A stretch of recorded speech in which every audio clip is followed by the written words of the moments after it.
Halftime Pizza and FightSaga.com proudly present War Week Radio with 5-decade fight trainer James Gogue.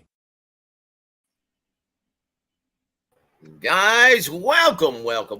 Happy, what day is it? Hump day, right? Happy Wednesday to all of you guys. It's a little strange. I had to check because customarily we usually speak with this gentleman every Sunday night without fail. And boy, I tell you what, we count on it because honestly, I don't like making any hard assessments until I speak to this gentleman 5 decades into the business.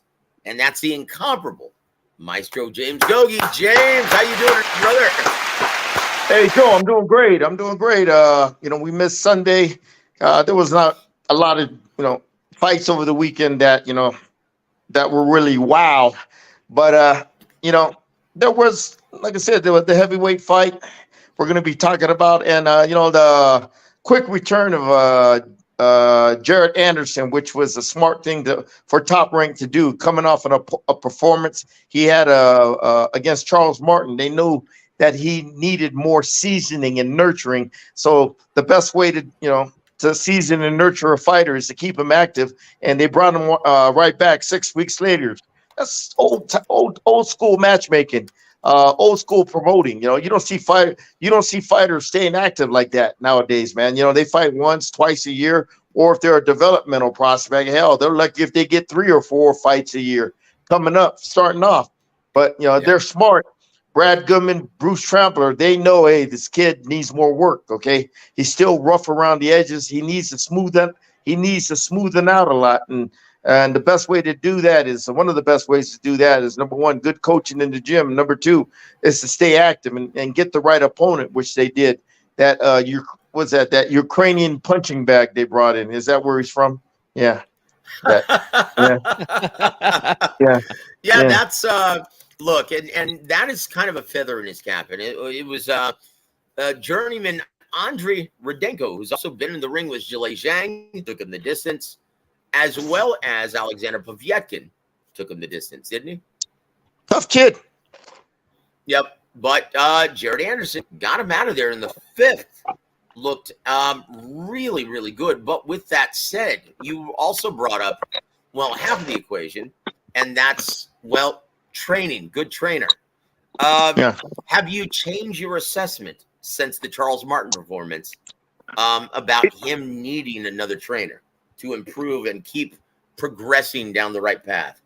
Well, he showed improvements this fight. He went to the body real good, focused on the body. He showed different variation of offense and defense. He was rolling with the punches better, stuff like that and everything, But me personally, I don't know. He trains in Ohio, so he needs to get he needs to be around world class, sparring. That'll help him develop more and everything. Plus, with the matchmaking, Brad Goodman, that guy was perfectly tailor-made for Jared Anderson to put on a performance and everything. But the body shots, the variation of defensive skills he showed in this fight, I see the improvement and everything. So, let's just see, fight by fight, if he keeps on improving and everything. But that fight against Martin, I could tell, oh, geez, this guy's green. He needs to work on a lot of stuff. But he did.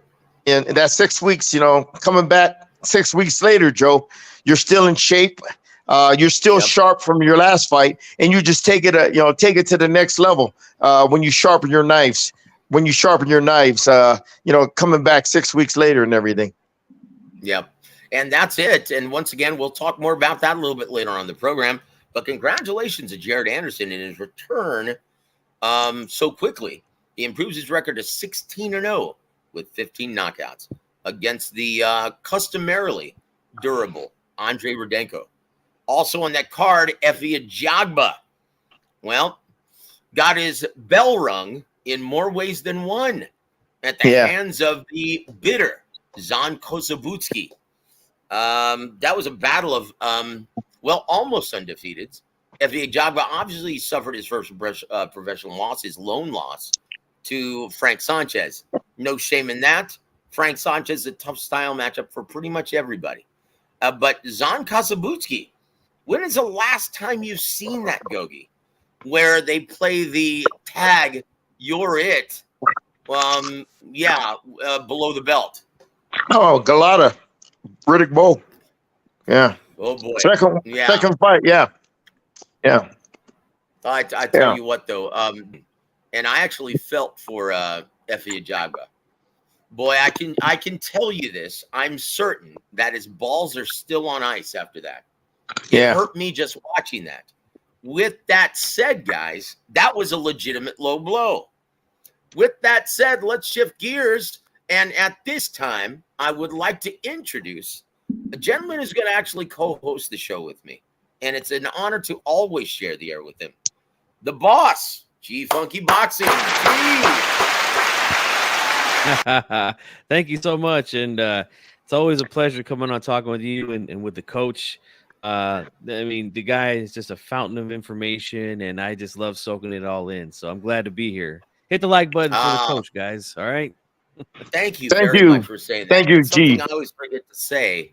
But the reason why I wanted you to come on specifically for this segment is because, boy, you've been busy on Twitter, battling with the trolls and the fans who will insist beyond shadow of a doubt that it was indeed a low blow, right? Not even in the realm of possibility.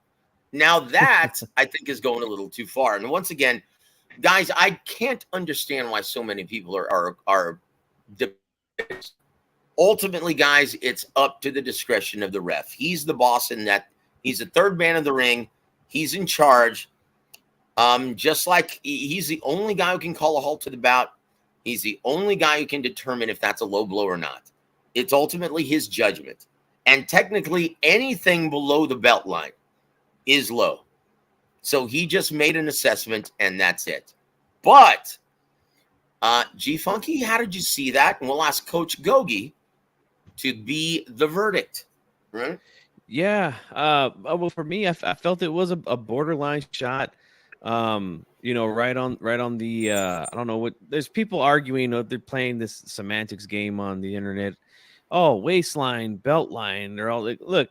When I say belt line, I'm talking about where you see usually where the fighter has their name or some sort of logo at the top of their trunks. Like that's what I mean when I mean belt line. And I felt like the punch was right on that part.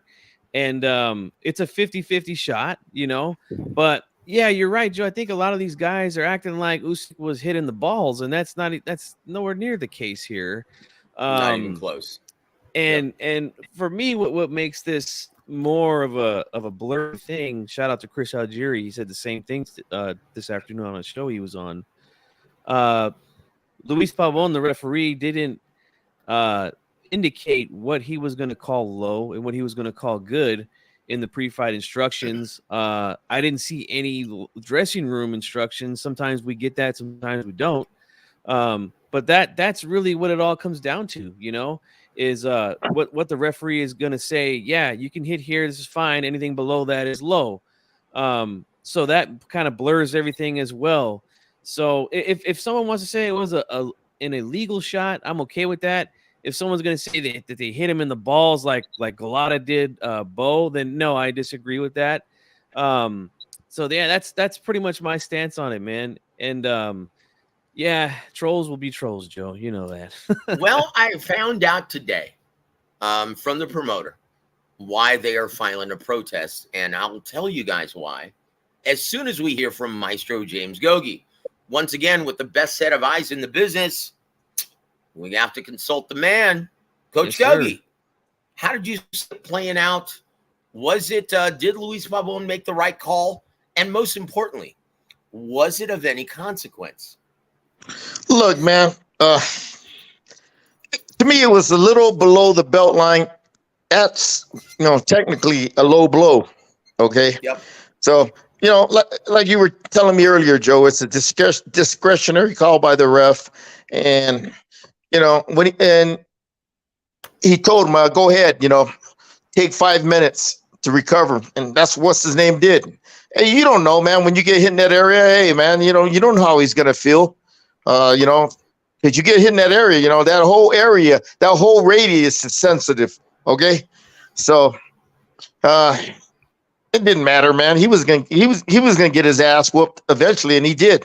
It didn't matter, you know what I mean? Yeah, it didn't matter, man. I mean, come on, man. Who was the better fighter there? Yeah. Yeah, Usyk. Yeah. It Usyk didn't was matter. winning the fight. Yeah, he's definitely Yeah. winning the fight. Yeah, every round, that motherfucker was, he gave a decent showing, but yeah, you can see he was nowhere in the same league as far as skills, boxing IQ, has Alexander Usyk. But he, Well, he gave outside. a yeah. Go ahead, sir. My He gave a apologies. good account of himself though, Dubois, but he still got his ass whooped. You know what I mean? Yeah. And well, I will say this before I talk about this low blow thing once again and why they're petitioning, filing a grievance with the WBA, right? What did you think of Daniel Dubois' fight plan? Once again, he understood that he was a slower man in the ring, understood that he didn't punch with the same volume. What did you think of his fight plan in trying to match speed and volume, well, with a guy who began his career at cruiserweight as a professional? He was just fighting this fight, Joe. You know what I mean? He was just doing, he was just trying to execute his game plan. He was trying to, land that body shot, to slow Usyk down. Because, Usyk, that's pretty much his weak spot. That's his little breadbasket. You hit him, you hit him to the body, it slows him down. He doesn't like it. Just like when he fought Joshua in the 9th round, he got hit with a good body shot, and it changed the momentum of the fight in Joshua's favor. So he was pretty much,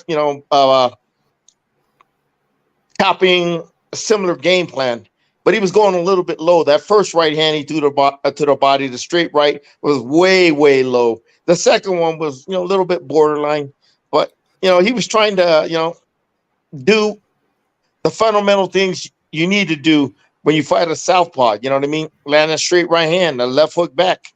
You know what I mean? Time him, okay? Time him, and what do you call it? Old saying, you neutralize his speed by timing him and throwing at the same time he throws. Okay, Right. You neutralize the speed when you see him throwing, you fire at the same time. Yeah, the Mexican fighters are good at that. You know what I mean? If they're Juan fighting a Manuel guy Marquez. if they're fighting a guy who's athletically more talented and faster hands, well, they time them. They wait for them to throw, then they throw at the same time. They catch them in exchanges. It's called. Yeah, Robert Daniels was good at that. The former cruiserweight champ of the world. Yeah. When he fought my guy, yeah, he was good at I that. But I anyway, love that. I love that, coach, because yeah, a lot of times when guys are not as fast or as mobile as their opponent, yeah, you gotta, like you said, time them or try to force some exchanges. This way, you could possibly land something big. timing neutralizes that speed. Yeah, if with the right punches and everything. When the guy throws, you gotta throw at the same time with the right type of punches. You know what I mean? To catch him. But that's when a good fighter, he feints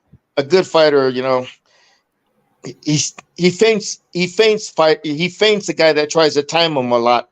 He feints him a lot, disrupts their timing and rhythm, so they can't counter when you go into offensive. You know what I mean? It's a thinking man sport. It's a chess match. You know what I mean?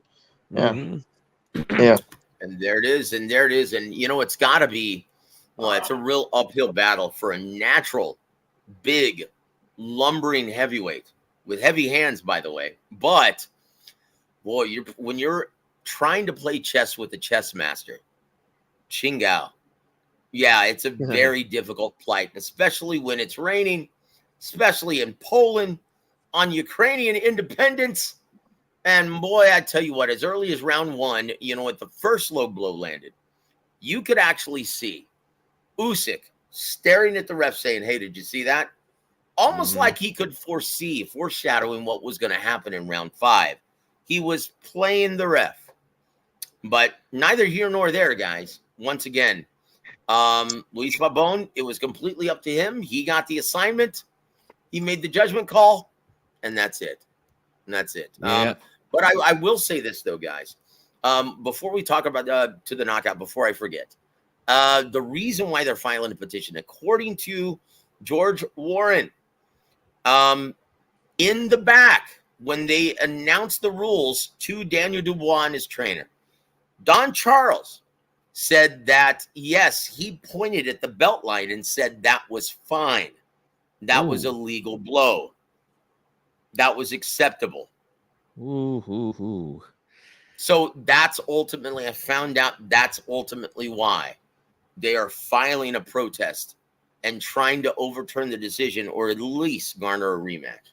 What are your thoughts on Gogue? When have you ever seen a verdict get overturned not because of testing positive for drugs?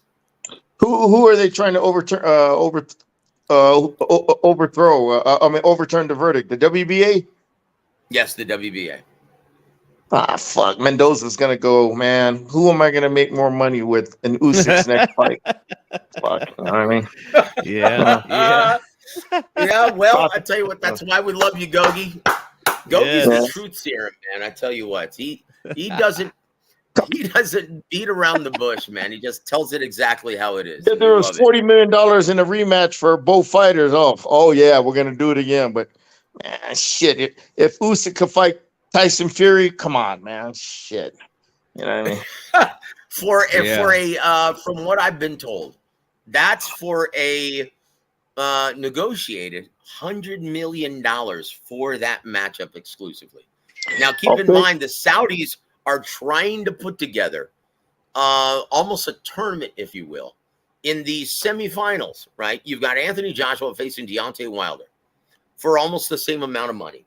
And then in the main event, you've got the two champions, Tyson Fury versus Alexander Usyk, on one night, on one card. Can you think of a fight card that has ever been more expensive than that? Oh, this is probably the most. Well, then again, man, Mayweather, Pacquiao, they made a lot more money than them motherfuckers, okay? Or now, Mayweather, McGregor, all right? Yeah, that is true. I will say this, though. Probably the most expensive co-main event, then, of all time. Oh, yeah. Without a doubt. Without a doubt. Well, I tell you what, it had better be lights out because, damn it, we've been waiting over a year for this.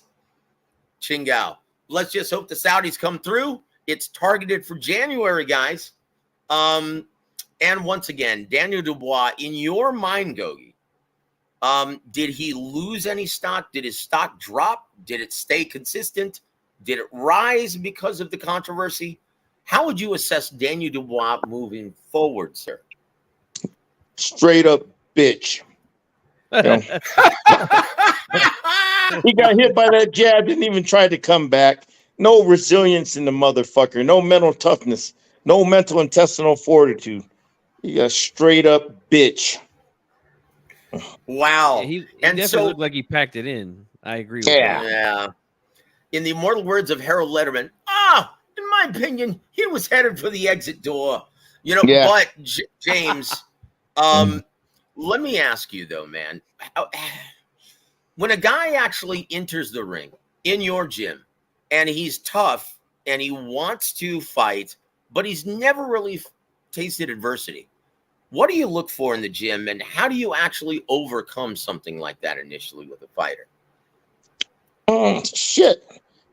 Sparring tells me everything about the fighter, man. You know, and how he's going to handle the tough moments in the fight. When he's in that gym, you can see when, you know, if he starts to wilt, he starts to give up, he starts to quit, or you'll see the guys that are resilient and tough, boy. They got that, you know, they got that competitive, highly resilient competitive spirit, and they come, you know, they fight you. They'll fight you. You know, they come back firing. You know what I mean? They might get hit with good shots, but they come back firing, and they're, you know, you spar them 8 rounds, and they're giving you good 8 rounds of work. You know, okay, I could trust that guy if I put and put him in a tough fight because I know, you know, he'll handle his business in the ring. He might not win, but I know he's got that toughness, that mental intestinal fortitude, that resilient competitor attitude. You know, to keep, you know, forging ahead, keep pushing ahead. That's what I want to see, man. You know what I mean? And only way you can see that is in sparring, not hitting the fucking bag, not doing burpees, not hitting the hand tag. All right, it's fucking sparring, hard physical sparring. That's gonna tell me everything about you. Not only mentally, it's gonna show me your toughness and your resiliency, but your skill sets, your fundamentals, if they're sound. Okay, that's what you want to see, Joe, in sparring, in a tough sparring session. The good technique, good fundamentals, but that competitive, resilient spirit, the mental toughness, the mental intestinal fortitude. Okay, and when they're sparring a tough guy, you know what I mean, and they're handling their business, you know what I mean. They're battling back. They're not taking shit from their opponent, from the other guy. Okay, you can see, Joe, that battle. The will to battle. Okay, in there, that competitive fire in there, man. You know what I mean, Joe? That's what I want to see. Yeah. And if I can see it when they're in the gym, I guarantee it's going to transfer to a fight. Now, in the gym, if you're not testing your fighter and all sparring sessions are easy, come on, man. You don't know till you put them in until it happens in a fight. That's it. Truer words were never spoken. But and Joe, you know what, Joe? Go ahead, sir. Yep. One thing you got to learn, one adversity you got to face in the gym, I want to see is, how do you when you're sparring, and it's not only a tough sparring session, but how do you react when you start getting fatigued? You know what I mean? How do you battle? How resilient you are? How resilient are you when you start getting fatigued? Like I will say, you're not a fighter unless you can. If you know how to, you're not a fighter unless you can fight under fatigue circumstances. Okay, you're not a fighter unless you can fight when you're tired. Okay, you got to be able to fight when you're fatigued. Okay, when you're tired. Okay, you got to break those mental barriers down, mental and physical barriers down, and be able to fight through those tough moments when you're when you're out of gas, when your gas tank's low. But the thing is, Joe, the key is just staying relaxed, keeping your poise and composure.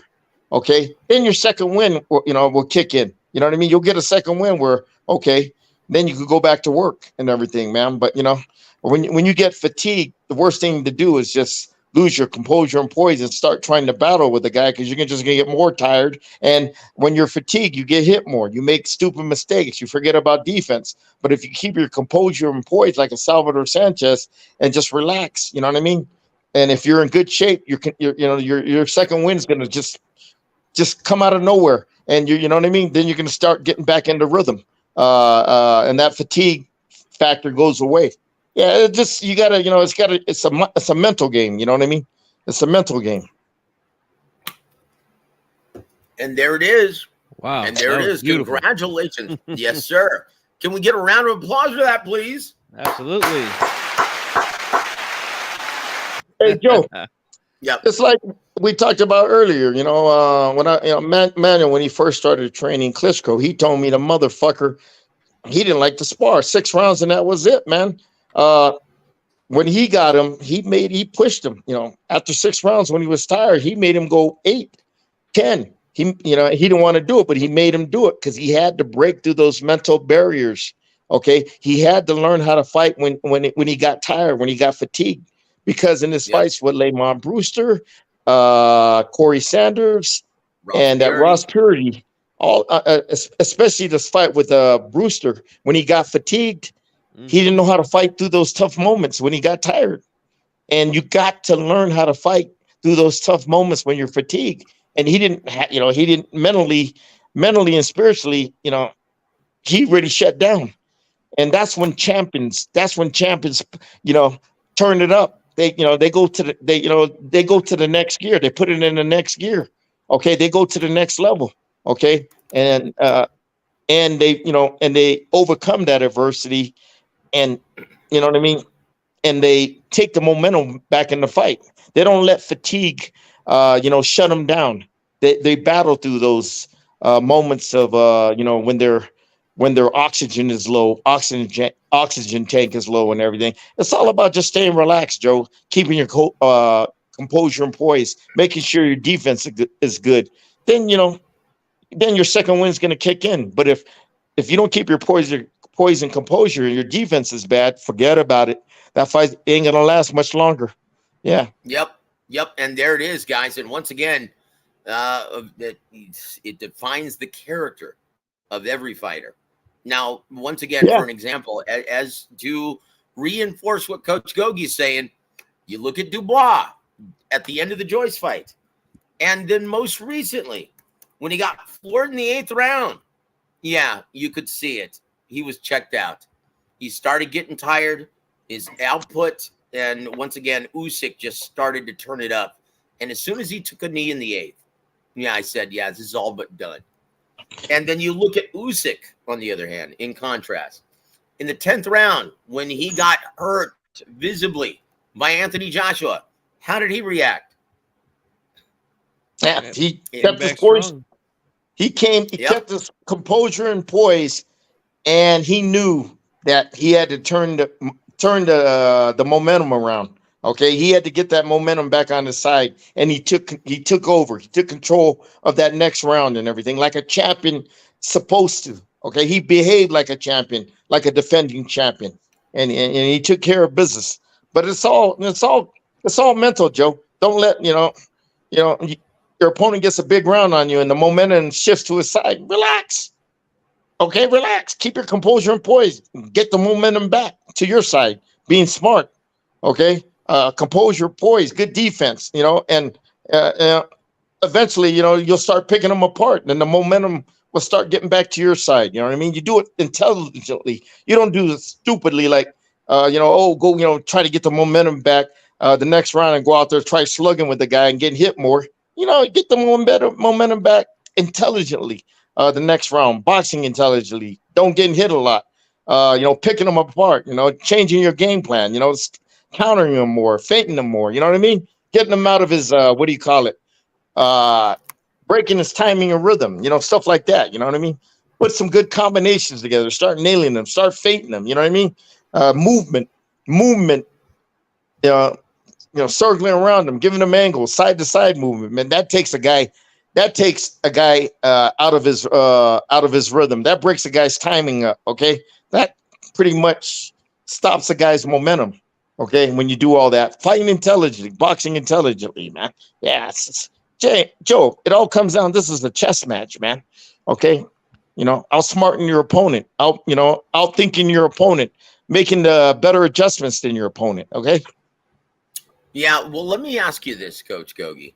I would have liked to have seen Dubois be more assertive, get off first, and try to really push the tempo. Mm-hmm. He didn't do that. Once again, he's a pocket counterpuncher by trade. You know why? Yes, sir. Them fucking feints Usyk was throwing at him. A lot of feints he was throwing at him, making him tentative, freezing him up, breaking his timing and rhythm where he couldn't get into rhythm to do what he wanted to do. I'll tell you what. So how do you prepare for a gentleman, an ultimate chess master like Alexander Usyk, Gogue? Man, you better have a lot of experience under your belt, man. That motherfucker boy, he brings every trick to the trade. He brings every skill set. He brings every skill set the little guys have to the heavyweight division that the heavyweight division, that the heavyweights in the heavyweight division don't have. Okay. Yep. Yeah, man. He has skill sets of a middleweight, a light heavyweight. Okay. All right. Because in the amateurs, he used to fight at that, Joe. He used to fight smaller guys.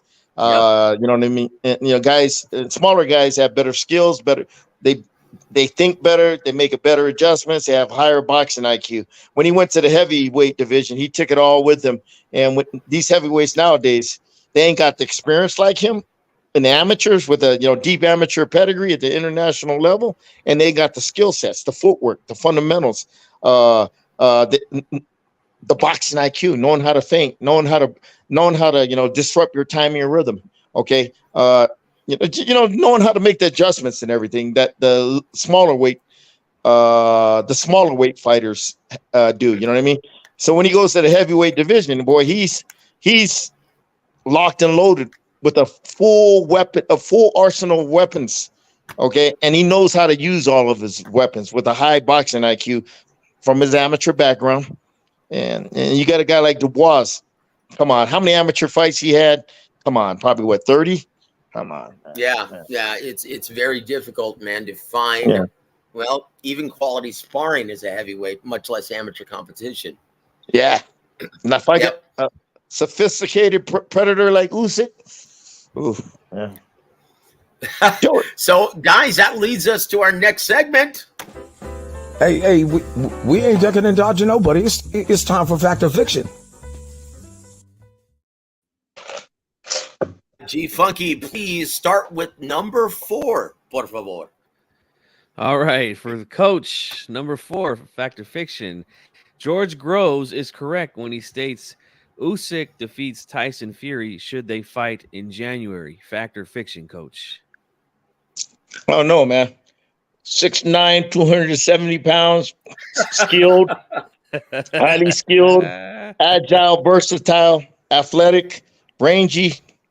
Man, I don't give a shit how talented, how skilled, how big, how big is boxing IQ? That's a big obstacle to overcome when you got a guy with, that's big, athletic, with also great skills and a great boxing IQ. You know what I mean? And if he gets inside and starts leaning on you, oh, Jesus, that's 270 pounds leaning on you, man. That's 50 pounds of weight. That's a fucking lot of weight. And when he hits Usyk, it's geez. You know what I mean? Yeah. It's just like how Shaquille O'Neal used to wear down centers in the NBA, just his sheer size and just banging their bodies around. You had to bring that up. You had to bring that up, didn't you? No, I'm kidding. It's all good, brother. But yes, Shaquille O'Neal was dominant because of his size. And he used to push everyone back. Just one step at a time. Before you knew it, he was right under the basket and could just turn around and dunk it with that big ass of Shaquille O'Neal. Yeah. Physical, man. I mean, it's going to be hard for Usyk to overcome a guy like that because Usyk's going to have to come to him. He ain't going to, you know what I mean? And Fury, that long, rangy jab, boy, he could pick him apart all night. And Fury could fight southpaw if he has to, you know what I mean, to make his jab more effective. So, and there it is. And there it is. I tell you what. So let's go now to number 2. Fact or Fiction, sir, while we're still on this subject. All right. Number 2. Alexander Usyk will elect to relinquish his IBF title rather than facing Filip Hrgović in December on DAZN. Fact or Fiction, coach? Motherfucker, if there's $100 million on the table, he's gonna say, hey, fuck you, you can have that belt. You know what I mean? He's gonna say this. Now go home and get your fucking shine box. So you know what? And the reason why I pose this, and once again, it's horseshit. Immediately following the fight. Yeah, Eddie Hearn. Sorry, I had to throw in my Pat Summerall. Eddie Hearn said this.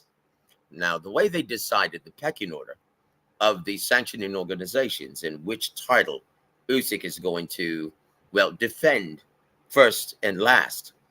You started with the WBA.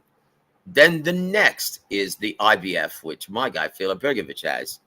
And we plan on enforcing this mandatory. And no, we're not going to take any step aside. So if that's not in their plans, I don't know what else to tell them, but he's going to have to defend that title. End quote. Your thoughts? Thank you, Robert Plant.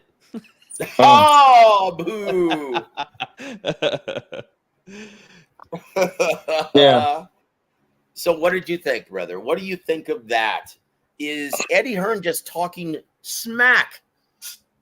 Because look, if they offer him a cool million of that huge Saudi money, I don't think there's any way that Filip Hrgović or his manager, Keith Connolly, turns that down.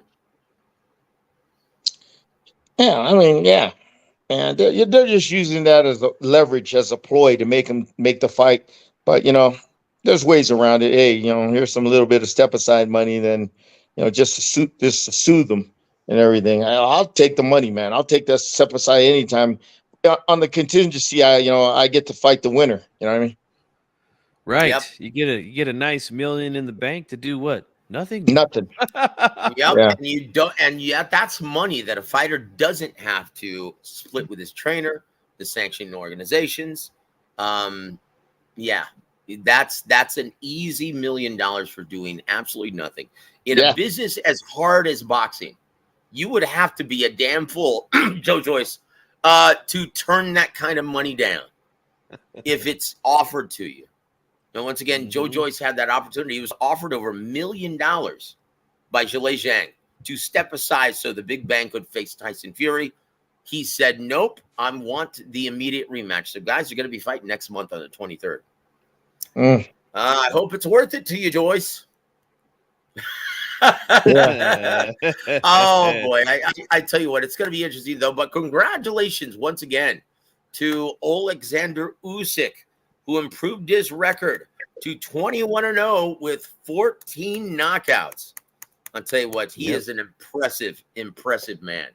And keep in mind, guys, this was his very first stint in a stadium as heavyweight champion. And boy, they turned out on Ukraine independence.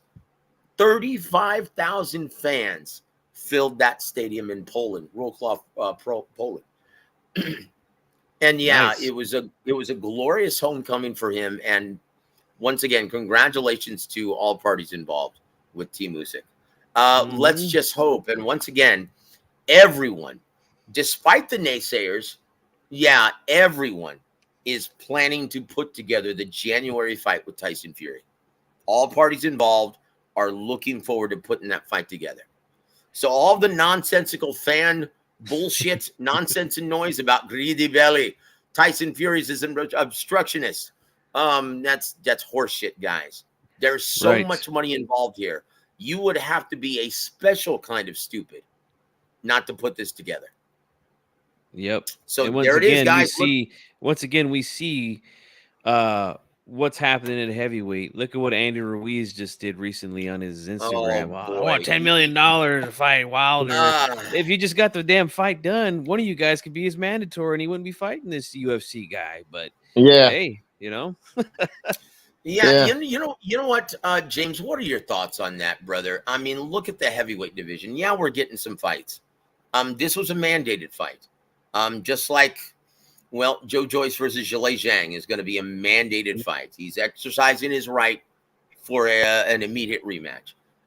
Joshua just finished fighting. I'm sorry, who did he fight again? Robert Elenius? Yes. Guy who tested positive for PEDs. You know, we're just not getting, and once again, Fury is going to be fighting in Ngannou in October. The inflated purses. I don't think we're seeing a division more shaken up by the payment of inflated purses. And now you've got Andy Ruiz, who is a product. Keep in mind, he made 12 million rock when he defended his unified championship against Anthony Joshua in the rematch. 12 million rock, right? Yeah. Now he's demanding $10 million if Wilder's interested.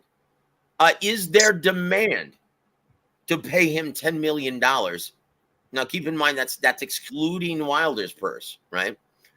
Is there enough demand to make that fight a reality when both men are asking for so much money? You don't see Steven Espinosa signing off on it. So that's all you need. That's all you got to know. Stevie's going to pay the bills, and he ain't signing off on it. So, you know,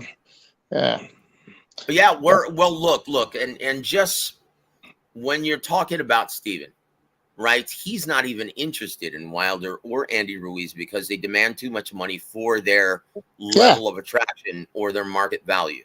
Yeah. He's like, hey, man, I wish them the best of luck. They're free agents. They're not signed to us. We don't have a working relationship with them. Not currently. Nobody else is going to pay that kind of money. Hey, let them go out and find their nugget. Let them go out and try to look for greener pastures. And he said this, look, I will say this, though. Good luck in America finding a bigger platform willing to pay those kinds of dollars. because he said, look, I don't want to beat my chest, but I think we've done a great job this year in establishing Showtime Sports as the mainstream platform for big-time boxing. And this is the first time, he goes, I can boastfully say that since HBO ducking out of the business. James, would you agree with that, sir? Hey, I can't argue with him, man. He's had a pretty damn good year, man. And Top Rank hasn't put on the, what do you call it, the high profile events like the people at Showtime. Eddie Hearn sure hasn't. Yeah, Stevie's right now. Yeah, he's sitting on top of the world right now, like HBO was back in the days. Yeah, yep. Sure and is. Once man. again, not under Peter Nelson, but under Ken Hirschman, Ross Greenberg, and most importantly, and who started this trend, Lou DiBella. Right? Yeah. But I will say this: it is time now, once again, brother, for. Hey, we ain't ducking and dodging nobody. It's time for Fact or Fiction. Thank you so much, Floyd. Thanks for number one, senor. And once again, this was one that I devised on Monday, right? It's the 30th now. So every fan is assuming that, well, the announcement, well, go ahead and say this, but once again, I'll clarify things as soon as you read this, sir. All right. Number one is Errol Spence Jr. will announce tomorrow that he will exercise his right to a rematch with Terrence Bud Crawford. Fact or fiction? That question's for me? Yes. All of these are for you, sir. Oh, okay. Hey, man, shit, $10 million, man. He ain't gonna just say no to that. Yeah. Yep. Well, look, I have to dispel all of these rumors, guys, right? Because a lot of lesser channels who aren't in this business and don't know feces about it, they're running around trying to say, yep, I heard through a source. Whoever the hell that is, his barber, the guy who just mowed his grass. Anyway, I just heard from a source that, yes, Errol Spence, with the fucking bug eyes that he has, Errol Spence will be fighting Terrence Crawford. You can bet on that. Look, guys, once again, according to the network, according to Terrence Crawford, Errol Spence has been AWOL and has not contacted them since the fight. Well, we got till tomorrow. Well, no. Here it is. According to the contract, he said most people are interpreting it as 30 days. He said what it says in the contract is 30 business days. That's officially given him 6 weeks. He's got officially 2 more weeks to give everyone an answer. So, guys, don't overreact. If you don't hear anything today, tomorrow, the next day, he's got officially 6 weeks from the date of the fight. That's 30 business days, guys. Yep. Okay?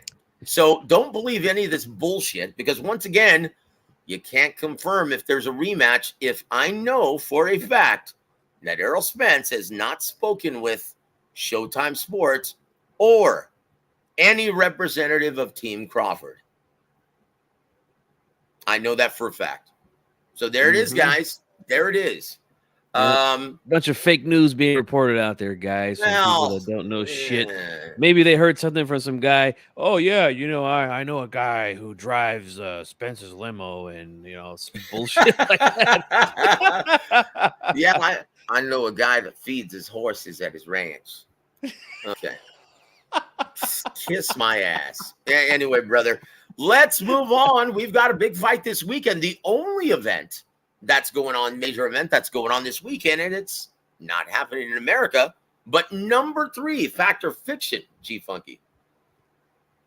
All right, number 3, Chris Eubank Jr. will once again get KO'd by beefy Liam Smith this Saturday. Fact or fiction, Coach?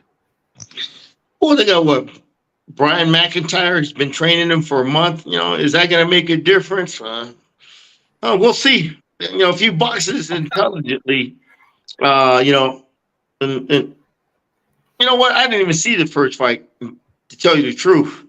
And honestly, I can't give an assessment of this fight when I know nothing about it. You know what I mean? Yeah. It's one of those fights that we're only getting it because there was an upset in the first fight. But I'll just say this: if Eubank can't develop his own style and stop trying to mimic other people, especially a Roy Jones style, yeah, I don't see it ending well for him. Yeah. Yeah. Look, Yeah. James, do you think it's just inevitable with the style and the experience of Liam Beefy Smith? Do you think it's inevitable that he does, in fact, eventually close the distance and land some hard leather? Oh, eventually, yeah, he'll get close, but it's how he's going to respond and how he's going to, counter that aggressive pressure. That's the key. And training under Bomac for 4 or 5 weeks, all they're going to do is get him in shape and, let him do the best. Let him execute the things he does best. They're not going to maybe add a little few things, you know what I mean? But, yeah. Like I said, Joe, I had no idea. I didn't see the first fight. I don't know how it played out. I just saw the highlights, and this fight is it doesn't, what do you call it? It's on the other side of the pond. It doesn't capture my capture my attention. Yeah. Well, look, it's not for a title, and also, it's in a division that is largely stagnant because of the relationships between the promoters and the networks, right? Because of those alliances, it's very difficult to match up quality fights in the middleweight division. And so you've seen it, dare I say, be more dormant than the heavyweight division today. Qingao, that's bad. That is really bad, guys. Middleweight is bad, yeah. Yep. So this is why we're getting another fight, well, between two guys who aren't competing for a major world title, like Liam Smith and Chris Eubank Jr. That's why we're getting this. And once again, this is going to be on Sky Sports. I believe so. Yeah, definitely. In England. Yep. Yeah, I don't know if I want to spend my Saturday afternoon away from my family to watch this fight. We'll see what happens. Well, just be like Gogue. I'll watch the highlights. That fight, like I said, man, it's who gives a shit? That's what I think. I gotta go take a quick Veda test, G Funky. So can you please, speaking of promotional network alliances, please rattle off number 5, por favor. All right, number 5 for the coach. And it reads, the WBC mandated a fight between Shakur Stevenson and Frank Martin. It will not come to fruition due to promotional and network alliances. Fact or fiction, coach? That's a good question. Honestly, Heyman needs to keep his guys busy, man. You know what I mean? It's gonna go to purse bid if they can't agree on a contracted person, everything. Earl Spence works with a guy I think is promoter of record. So it's gonna be, do they want to take that chance, or do they want to, stay on their side of the fence and try to get one of the other belts? Yeah, Tank Davis and everything. Yeah, that could be. Yeah, I could see that fight possibly not happening. And Frank Martin, just made a business decision. Thinks it's better just to try to get a fight with Tank Davis because it's a good payday when you fight him. But does Tank want to fight him? You know what I mean? That's the only thing. But yeah, to me, does he have the confidence that he could beat a guy like Shakir? You know what I mean? If his confidence level is high and as Derek James says, yeah, let's go for it, they'll take the fight. But if there's second thoughts, you know what I mean? It's called making a good business decision. Try to find other options for him and everything. So it's to me, it's 50-50 unless the money's real damn good. You know what I mean? Which it's not going to be. Yeah. Especially if it goes to purse bid. Yeah, it's probably not. Well, it's gonna go to a purse bid, man. Shit. Yep. That is a tough fight, though. A very difficult assignment for both men, especially Frank Martin. You'd have to assume for that amount of coin. Yeah, and he's got a pathway to make some good money, make some big fights. Like if this fight does happen, right? Let's say he beats Shakur, who knows, right? Then he's got a title belt. He goes back to the PBC side. They could get Tank Davis fight right there. They would probably take that fight in a heartbeat since he's got a belt. Yeah. We'll see. Yeah, we'll see. That's fight. Can it be made? Yeah, Stevie Espinosa too. You know what I mean? Will he? They're going to bid on it through Tom Brown. Okay. Well, Earl Spence is the promoter, so he'll bid on it. Yeah.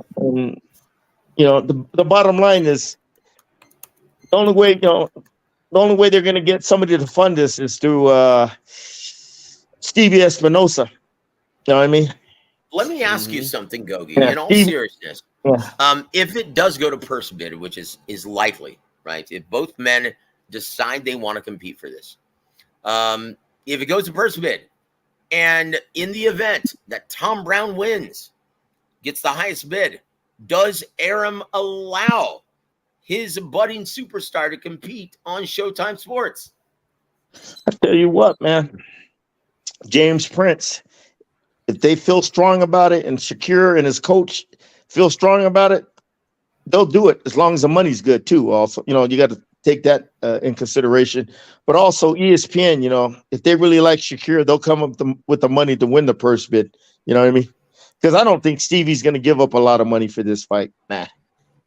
Yeah, I think with all Top of the Rank money will that's win. already pouring out this year. Yeah, I can't see Yeah, it. look, man, it's about the TV networks, okay? If they're gonna want to come up with the money to, the showcases. I think ESPN will, what's Top Rank's, but how much money does Top Rank got in his budget this year? You know what I mean? Or is ESPN willing to give more money? You know what I mean? You got to take all those things in consideration and everything, man. You know what I mean? Yep. It's not, then the fighters, they got to be, happy with the purse. Now, if Tom Brown wins the purse bid, it's 850,000. They're only going to get paid 450 each. 400,000 each. Come on, Shakir made $1 million in his last fight. You think he's going to want to take a pay cut? You know what I mean? Yeah. So it's all about how much the purse bid is, man. Yeah, that is true. I think it ends up on Top Rank. That's what I think. I think because Stevie, he's got a limited amount of dates this year, and and he ain't gonna throw a lot of money for these motherfuckers. Hey, Yeah, Joe, you look, think this go will ahead, end sir. up on Devin Haney Promotions? They got TV dates. Well, Chingao. Devin Haney. Look, if that were an option, then he would already be staging a nothing fight like Haney versus Regis Prograis. And once again, two very good fighters, but neither one of them could sell out my living room on a Saturday night. Joe, did you hear what Regis said? He says he doesn't need Haney, and that a fight with Adrian Broner is a bigger fight. This guy's trying to fight Broner. Okay. Yeah. Jeez. These motherfuckers are so delusional, huh? Yeah. Jeez. Yeah. Oh boy. Man. Yeah, I read that, man, and I couldn't even get past the headline. Yeah, I was like, gee, Chingao, man. Bro, but anyway, guys, you can take the attendance from his fight with Cepeda and his fight with Zorrilla, and it couldn't fill up my house, man. Come on. Look, the club show that I just emceed and I just commentated on, that I just worked, had more people in attendance. I'm not joking, am I? Yes. Am I? Gee. I seen it. It was packed. It was a big place too, man. That was it was a big hall, and it was packed to the rafters. And once again, so Regis being a legitimate world champion at 140 pounds and not even selling 2,000 tickets, that's not good. Once again, he needs to shut the hell up and either hire a publicist or, I don't know, create a great social media account, or I don't know, do something. Hire an influencer. Hell, I don't know. But you know what? One, don't even talk any more shit on social media. And two, if you are going to, get a damn speech therapist or a vocal coach. Chingao, brother. Yeah. It's embarrassing. He sounds like, now dare I say this, and forgive me for saying this, I like Regis.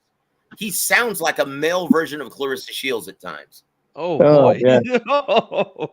Yeah, dude, Yeah. I'm not exaggerating, am I? I Mm. think what Regis really needs is some of that James Gogue truth serum. That's what I think he needs. Oh, Oh, yeah. gee. Well, Delusional yeah, and motherfucker. also, and and also, he needs James Gogue how to show him how to proficiently cut off the ring and close the distance effectively, right? Yes, sir. Because it was obvious in his last fight he was ill-equipped in that area, which is going to be tough sledding against Devin Haney. But guys, let's move on to number 6. All right, number 6 for the coach, and it reads: Brian Mendoza will shock fight fans down under and KO Tim Tszyu in October. Fact or fiction? Shit, he's gonna get his ass whooped. All right. They're not bringing him to Australia to win. Okay. Tim Zoo's a franchise over there. You don't get your franchise beat. Okay. Yes, sir. And that dude, those Australian fans are fantastic, man. I mean, they Yep. pack the house when he fights. I mean, do you see the atmosphere there, Joe? They got these like big torches throwing flames everywhere. I mean, it was a I love it. fantastic atmosphere. Man. Yeah. Yeah. I love it. And quite honestly, guys, I can say that no offense, and this is not directed towards our War Week Radio extended family. You guys are great fans who are rational, logical, and you understand the business. Thanks to guys like James Gogue being here every week for us, right? Yes. But yeah, Australian fight fans are very healthy, very good, and they don't give up on a fighter just after one loss. So win or lose, Tim Tszyu, boy's in a very good position thanks to his dad, thanks to his work ethic, thanks to those heavy hands. But realistically, though, Gogue, you don't see Brian Mendoza beating a third straight Upset. B-side contender or being the B-side. You don't think third time's a charm for Brian Mendoza? Shit. And he's gonna get his ass whooped. Once he gets hit by Tim Zoo's right hand, is over with. Oh, jeez. Well, I tell you what, it's going to be great as long or as short as it lasts. And once again, congratulations for Steven Espinosa making this deal happen and, well, putting it on the Showtime calendar.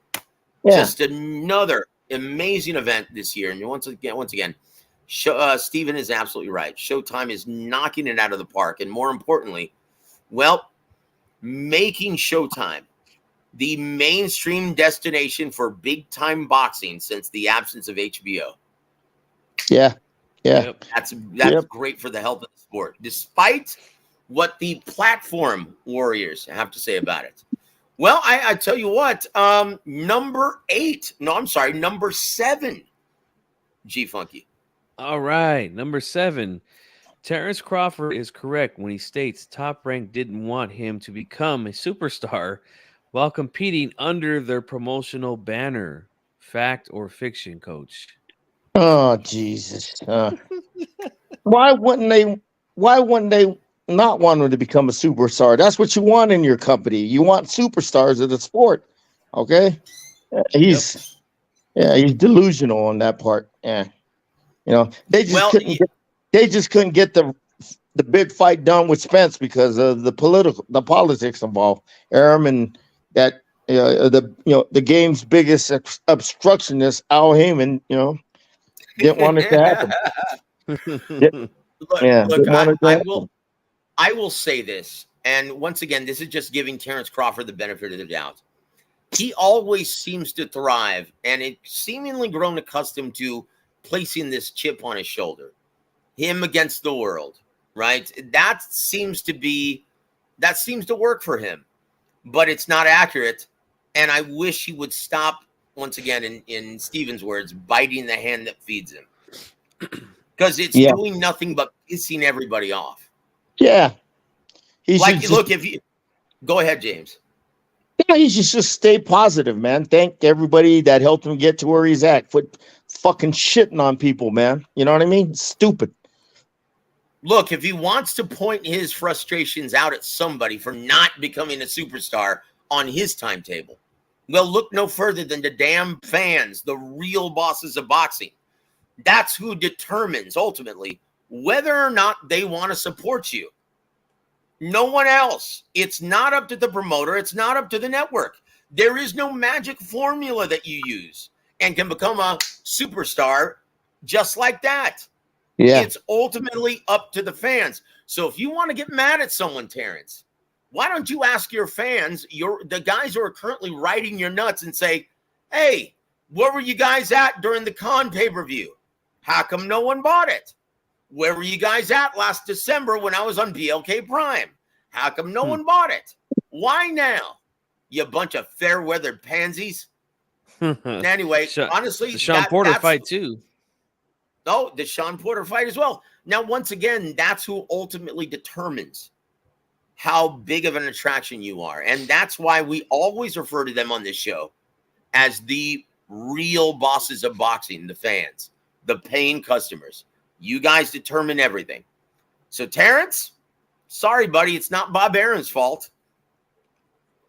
Yeah. And there it is. And there it is. There it is. And so, number 8, G Funky. Sorry, Joe. Take that one. I gotta go blow my nose, man. My allergies are killing me. Oh, well, I got it. No problem, brother. No problem. He calls a timeout. We call time in. Fact or fiction, Gogue. Today, W.A.W still has his balls on ice, care of Jean Kosabutsky, who did his best impression of the foul pole on Saturday, Andrew Galata. Fuck W.A.W. Okay, that's what I think about him. So God, you share the. Go ahead. He just doesn't. He doesn't do nothing when I watch him fight. For me, big, stiff, straight up. You know what I mean? No head movement, fundamental. I mean, basic, rudimentary skills. Nothing special about him, man. Yeah. Well, you share the sentiment of his former trainer, Ronnie Shields. Yeah. Fuck him. Yeah. And there it is, brother. I tell you what. Yeah, what's in his future? Obviously, he's winner by way of DQ, which is not the way you want to win any fight. But where does he go from here? If you're top rank, to put him in with Baby Anderson. Come on, that's why they put him on the card. Oh, there it is. Yeah.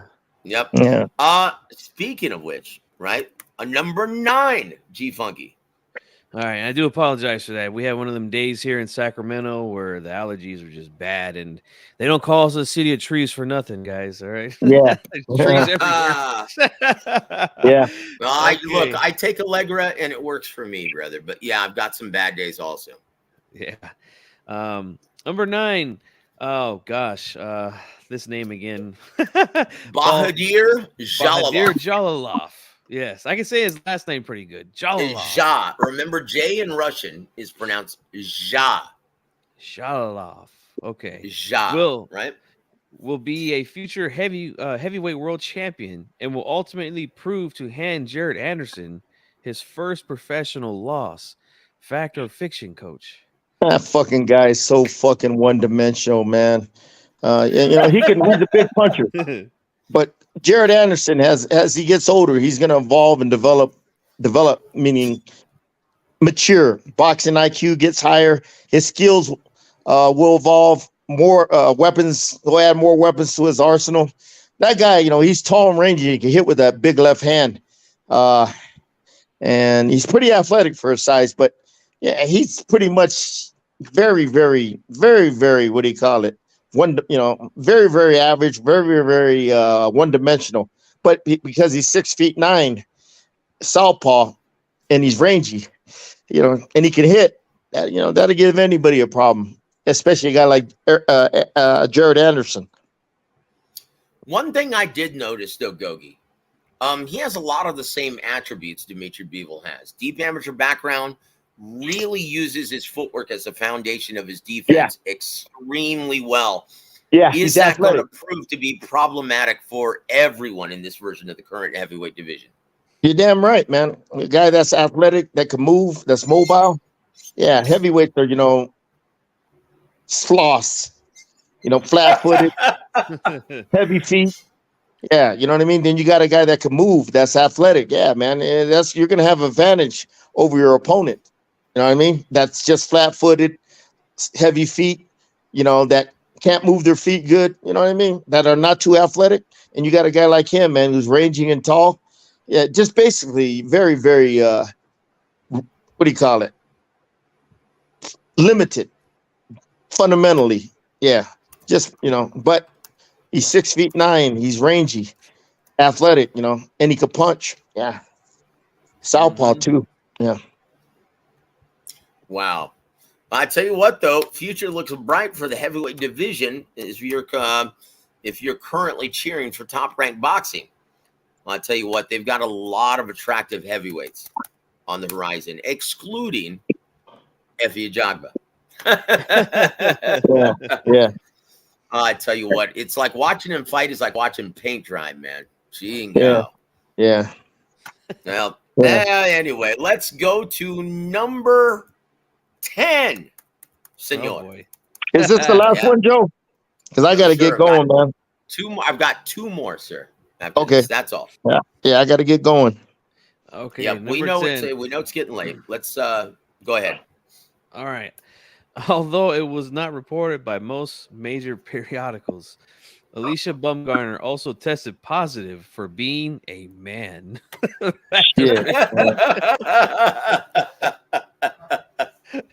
Woo! Oh boy. Yeah. She's fucking. I knew she was on that shit. Just the way she looks, real muscular, like that sprinter, Flojo. You remember her, Joe? Florence Griffith Joyner. Yep. Yeah. Yeah, she was on that shit. Oh, I knew she was on that shit. Just it didn't look natural. Her masculinity. Yeah, just like this Gardner. I knew she was on that. Just like that Bumgarner. I knew she was on that shit. You know what I mean? Yeah. Yeah. Well, this has become a real problem. And once again, I'm sure G Funky is going to ask Dr. Goodwin, right? When he's on her show, right? Margaret Goodman. This is a problem. When you take a test 2 or 3 days or the day of the fight and you don't get the results back 2 weeks from then, what do you do? Like, especially if she puts a licking or maybe even hurts her opponent or hurts whomever. Fighter hurts their opponent. What's the repercussion of that? What should be done about this, James Gogue, if anything at all? Yeah, you suspend her ass, for a year at least. You know what I mean? Yeah. I agree. This 6 months stuff. Take away her license, man. Yeah. Yeah, the 6 month stuff is nothing. Suspend her worldwide for a year. Yeah, and I'll definitely ask Dr. Goodman about why we get these results post-fight when the goal is to stop these fights from happening. They probably didn't do no beta testing. You know what I mean? During their training camp and all that. That shit's expensive. They only do that for big fights. Okay. Mm-hmm. Yeah. Yep. I agree. Yep. I agree. Yeah. Well, I tell you what. Let's wrap it up. Number 11, brother. All right. Number 11 for the coach. Terrence Crawford will be the third man to win the Canelo sweepstakes and fight him at 168 pounds next September. Fact or fiction? Good possibility, man. Spence rematch happens. I don't think anything is going to change. Then he could go right into that fight. Yeah. His biggest payday of his career, and if he wants to retire after that, yeah.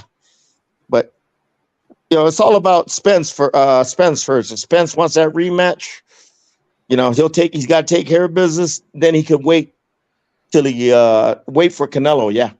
Yeah. Do you think, Coach Gogue, now think about this critically. Do you think that possibly Al Heyman and Steven Espinosa both? Do you think they may try to talk Errol Spence out of taking this immediate rematch? Hey, it's Earl Spence's call, man. You know what I mean? They might talk him out of it. Might try to talk him out of it, but bottom line, is they gotta abide by the contract and everything. You know what I mean? That's right. Yeah, it's all about Spence, what he wants to do. You know what I mean? Me personally, uh, that's your call, man. You know what I mean? He's got a couple more weeks. We'll find out and everything. You know what I mean? And you know what? Judging by the way, and once again, you called it. You knew it was going to be easy work before anyone did.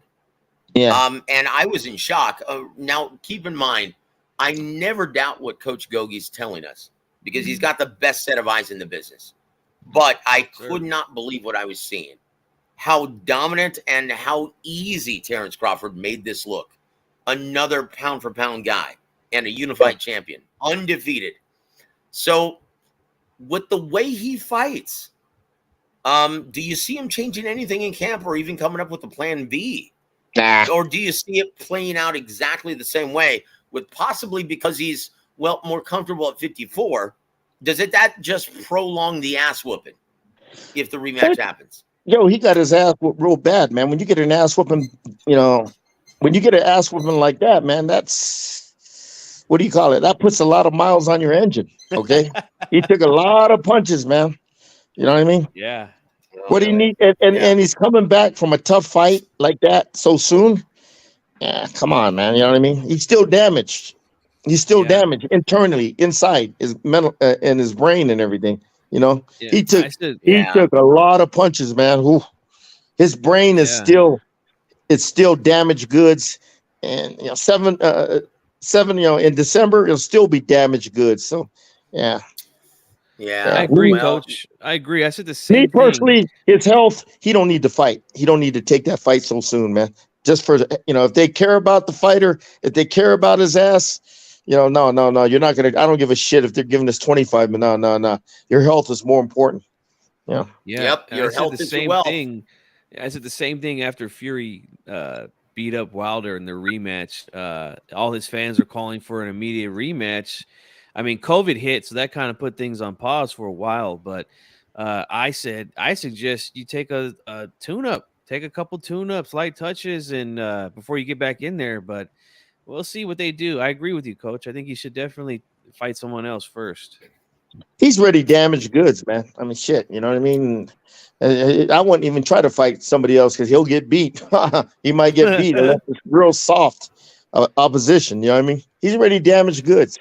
Yeah, you know what? Retirement might be the best way to go because, look, Spence has already grown accustomed to making a lot of money every time he fights. And I'm sorry, that money's just not going to be there if he fights someone a reasonable tune-up or softer touch. Yeah. It's just not going to be there. And I hate to say this, but yeah, once a fighter grows accustomed to making that kind of money, there's really no substitution for it. Yeah. So who knows if he does take this fight? Gogue, can we call this Errol Spence's golden parachute? That's pretty much, cash out, baby. Cash out. And there it is. Number 12, our final fact or fiction, sir. Oh, okay. I'm sorry. No. I'll do this one, brother. I'll do this one. Okay. As I want to announce it in my what's his face? Lupe Contreras voice, right? I love the way he announces. I love his cadence, how it's slightly off key, right? Oscar El Pupilo Collazo would be a much bigger star if he weren't campaigning at 155 pounds. Fact or fiction? Who? What's his name? I'll say it without the announcing. Oscar El Pupilo Collazo, the strawweight champion. Who the fuck is he? He just competed on his own. Well, I guess that answers our question. I like this fighter. Very good. He seemingly does it all in the ring, but yeah, he couldn't punch himself out of a paper bag. Yeah, I don't know who the fuck he is. And there it is. That concludes Fact or Fiction as well as this episode of Big Fight Review with James Gogue. G Funky, what did we learn today from G Funky or from James Gogue? Oh man, we learned so much, and that's why, guys, I sit here. I just keep my mouth closed and my ears open, man, so I can learn much more about the game from a guy like Coach James Gogue. He's the best, man, and I recommend you guys do the same. Just listen to what he's got to say, take it all in. The lesson of the day. The lesson of the day is you can't be a fighter. You can't be a true fighter unless you know how to fight through fatigue. Unless you know how to fight when you're fatigued. Okay? You can't shut down mentally. You gotta keep pushing and pushing ahead. You know what I mean? That's a fighter. Okay. That's right. Oh, did you Yeah, drop that's off, a Joe? fighter. Joe might have been off. Yeah. Yeah, I think we might have. He might have dropped off right as we were getting ready to wrap it up. But no, that's great stuff there, Coach. You're right. Yeah. You really find out what fighters are made out of when they have to fight through some kind of adversity. 100% Oh yeah. right. Yeah, that's what makes it what makes it what do you call it? The suspense, the intrigue, you know what I mean? Adversity strikes. Remember I always say, G, first thing I do when adversity strikes, how do you react? But more importantly, how do you respond? Okay. I want to see a fighter how he battles back through adversity, how he changes the momentum of the fight back to his side. I want to see that. That tells me everything about his character, you know what I mean? On how he handles those tough moments in a fight. Because Bison, it ain't always going to be one-sided, baby. There's going to be hurricanes, there's going to be thunderstorms, tornadoes in that damn ring. You better be able to handle your business when you get in that ring. Yeah. Yeah. And I've always said that too about when a fighter takes their first loss. I don't like to come down on them too hard. I want to see how they come back from it, because that tells me more. That tells me the full story. You see in Mexico, these guys lose on the way, but it doesn't deter them. They come back. Yep. They'll come back and take they'll continue their career. You know what I mean? They don't let the loss affect them, like the fighters in the States, where they cry like bitches and go and go in hiding. You know what I mean? The fighters in Mexico, you see them, they lose. Okay, of course they don't like it, but they they get back in the gym and start training for the next fight. Yeah. Yep, they don't dwell on it. Yep. Yeah, they don't dwell. Yeah. And there it is. Well, first of all, and I apologize, guys. Once again, we started late because this is the only time we were able to visit with James Gogue. So I apologize, guys. I'm very grateful to see all of you guys in the chat. My apologies for not being able to go up and down the roster tonight. But we are going to be on the air tomorrow night with my brother Brandon Walker. And yeah, we have got an announcement, and we're going to be working on a documentary for Jesus Ramos Jr. in his flight. Yes, yours truly is going to be doing the narrating and writing the scripts for all of the narration, right? Hey, and so we've Ramos Jr. Is that guy that's fighting Erickson Lubin? Lubin, yeah. In the co-main event of Canelo versus Charlo. Yes, sir. Hey, man, this is a good opportunity for him to step up. Okay. Hey, this is a good fighter for both. This is a great opportunity for both fighters. Okay. Lubin got back on track with a good win, a good solid win. Now, he's fighting a guy, rough, tough, rugged, Jesus Ramos. But, Lubin's speed, his speed and athleticism might be a little bit too much for Ramos. Yeah. Well, we'll see. Go ahead. It's interesting because these are the type of fights that, unfortunately for Lubin, he always kind of comes up short. But we'll see. And I know a kid here locally who went to Lubin's camp for his last fight and did some sparring with him. I think it was like 2-3 weeks. So I know a little bit. Joshawn James from Sacramento went down there. He was a middleweight, and he went down to do some sparring with Lubin. Okay. Yeah. But Lubin, he's athletic, he's fast, he's a southpaw, he's crafty in there, angles but he's chinny. He doesn't he doesn't catch very good. Yeah.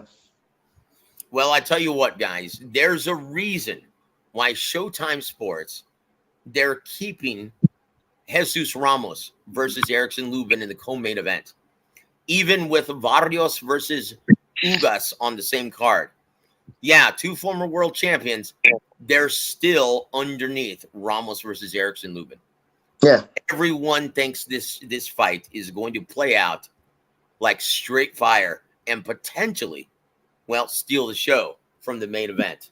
We'll see if that happens, guys, because a lot of people around the PBC area, they're calling Jesus Ramos the eventual future of 154 and 160 pounds. Okay. We'll see, the guys. The first step is Erickson Lubin. I'm sorry, Lubin, what were you going to say, James? Yeah. Okay. Yeah. Developed like I said, Joe, last week on the show, they have not developed no stars coming up. And to me, Joe, this kid's good, but you know, man, it's not like wow. You know what I mean? He's that speed, that jab of Lubin, the movement, the counter punching. Yeah, it's gonna be hard to deal with, man. It's gonna be hard to deal with, Wow. I can't wait to hear Gogue's big fight preview of this co-main event. Yeah.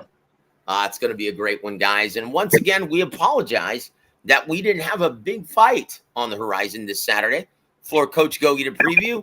But, hey, you win some, you lose some. But I tell you what, Gogue's brain, yeah, we appreciate you being here, Coach. There you are, brother. Yes, we sir. see you. Oh, sorry about that. Yeah, I'm back on right now. Yeah. There's the man, the myth, sir. the legend. I tell you what, Gogue, this show, like I've stated this many, many times before, but Coach Gogue, thank you for everything. Thank you. And I am being completely honest when I say this. There would be no War Week Radio if you weren't a part of it. I appreciate And it, Joe. that's the truth. You're a great co-host. You're the captain that navigates the Titanic. I mean, not the Titanic. Jeez, worded like that way, I don't feel bad. Yeah, you're the captain that navigates the big yacht, the big super yacht, and it makes everything smooth when you got a good co-host. You know what I mean? Working with and everything. So I tell you what, though, man, I love these nights, and let's get back to our regular Sundays.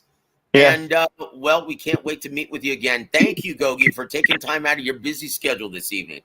Yeah, For, there's no fight. Extended family. There's no fights because they got college football, baby. Oh, Ooh, shit. Yeah. Let me ask you, while we still have you, very quickly, how do you think that the football season, both college NCAA and the NFL, how do you think that affects, well, the future boxing schedule on Showtime? Shit. Can't compete with college football on Saturday night when Alabama's playing Georgia. Okay. And do you think that's going to negatively affect the earning potential of Benavidez versus Andrade on pay-per-view? Oh, hell yeah, man. Who the fuck cares about them guys, man? You know what I mean? Look, and it's funny. Last comment I'm going to make, David Benavidez just came out in an interview and he said, look, I'm just going to allow the Canelo fight. Now, I thought it was a funny choice of words. He's going to allow the Canelo fight to happen organically. Like he has a fucking say in anything. Yeah. Yeah.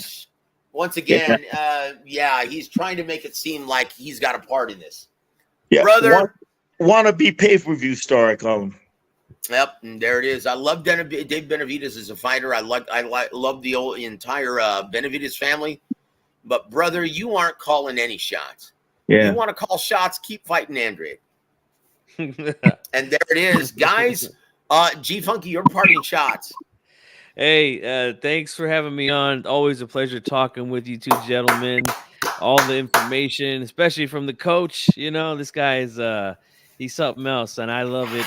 And hit the like button for the coach, guys. All right, show him some love. Appreciate the love. Thank you guys again. Guys, on behalf of G Funky and on behalf of the incomparable Maestro James Gogue, with the best set of eyes in the business, guys, I'm Joseph Heron. You've been listening to War Week Radio. Have a great evening, everybody.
Halftime Pizza and FightSaga.com proudly present War Week Radio with 5-decade fight trainer James Gogue.